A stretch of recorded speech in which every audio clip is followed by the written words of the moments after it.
Viveka murder case has emerged as a major poll issue ga Kadapa Parliament lo it has come up. And one side me sisters campaign చేస్తున్నారు మీకు vote వేయొద్దని. ఒక 1 week campaign తర్వాత మిమ్మల్ని మార్చబోతున్నారు అన్న ఒక aspect కూడా తెచ్చారు.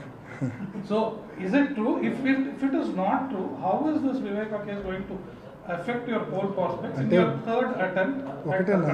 ఒకటేనా పాపం ఆ విషయంలో మా షర్మిలకు అట్లా అనింది కాబట్టి మా షర్మిలకును సుంతకును తప్పుపట్టాల్సిన పని లేదు. వాళ్లకు రాధాకృష్ణ గారు ఏ స్క్రిప్ట్ పంపిస్తే బహుశా అది చదివేసి ఉంటారు వాళ్ళు. సో వాళ్ళని అపార్థం చేసుకోవాల్సిన పని లేదు. ఆ కేసులో నా పాత్ర లేదనేది ఎంత వాస్తవమో ఎంపీ టికెట్ నన్ను మార్చరనేది కూడా అంతే వాస్తవం. ఓకే,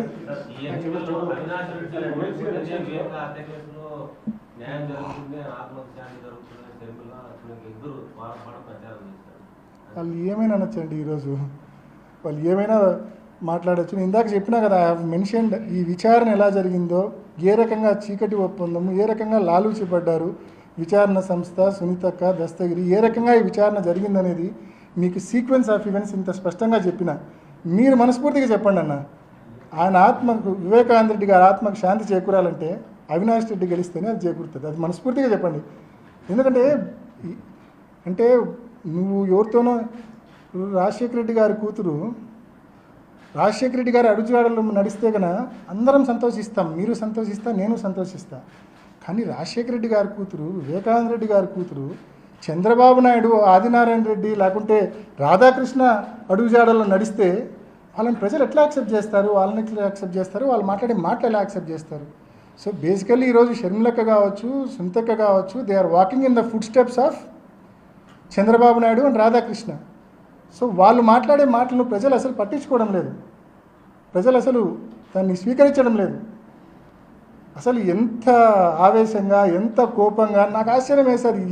ఎందుకబ్బా నా మీద ఇంత ద్వేషము, ఇంత ఈర్ష్య, ఇంత ఓర్వలేనితనం నా మీద అని చెప్పి నాకే ఆశ్చర్యం వేశారు.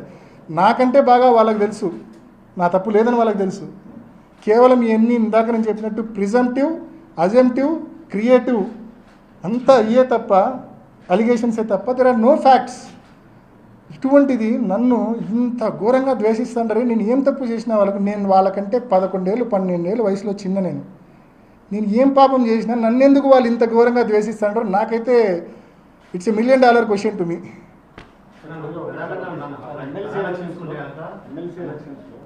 మున్సిపాలిటీలో క్రాస్ ఓటింగ్ జరిగిందని ఫీల్ అయ్యి వివేకానంద రెడ్డి గారు మీ తండ్రి గారితో గొడవ పడినారు అనే ప్రచారం. ఇదంతా చెప్తున్నా కదన్నా, ఇదంతా ఈ అప్రూవర్ కట్టుకథలో భాగంగా పుట్టించిన స్టోరీని. ఏ రోజు వివేకానంద రెడ్డి గారు ఎమ్మెల్సీ ఎలక్షన్స్లో డిఫీట్ తర్వాత నాన్న మీద కోప్పడిన దాఖలాలు లేవు. నెంబర్ 1. నెంబర్ 2, ఏదైతే మీరు పులివెందుల మున్సిపాలిటీలో, పులివెందుల నియోజకవర్గంలో తక్కువ వచ్చినాయి మీరు ఏదైతే అంటున్నారో దట్ ఈస్ ఫాల్స్, బేస్లెస్. ఇప్పటిదాకా మీరు చెప్పిన వీళ్ళు చేసిన బేస్లెస్ అలిగేషన్స్లో ఇదొకటి. ఎమ్మెల్సీ ఎలక్షన్ల కౌంటింగ్ ఎట్ట జరుగుతుందన్నా?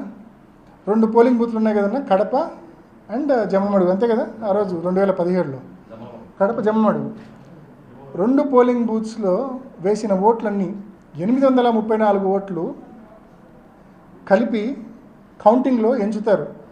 ఏ నియోజకవర్గంలో ఎన్ని ఓట్లు వచ్చినాయో భగవంతుడికి తప్ప మరెవరికి తెలియదు. This is a fact. ఏ నియోజకవర్గంలో ఎన్ని ఓట్లు అభ్యర్థికి వచ్చినాయో, ఎందుకంటే వచ్చిన 10 నియోజకవర్గాల ఓట్లు మిక్స్ చేసిన తర్వాతనే కౌంటింగ్ హాల్లోకి పోతే కౌంటింగ్ హాల్లో ప్రతి ఓటు ఈ రకంగా తీసి ఎంచుతారు. సో ఏ కాన్స్టెన్సీలో ఎన్ని ఓట్లు వచ్చినాయి పలానా అభ్యర్థికి అనేది it is impossible to say. మరి కానీ వీళ్ళు అలిగేషన్ ఏముందన్న ఏమైనా అనొచ్చు.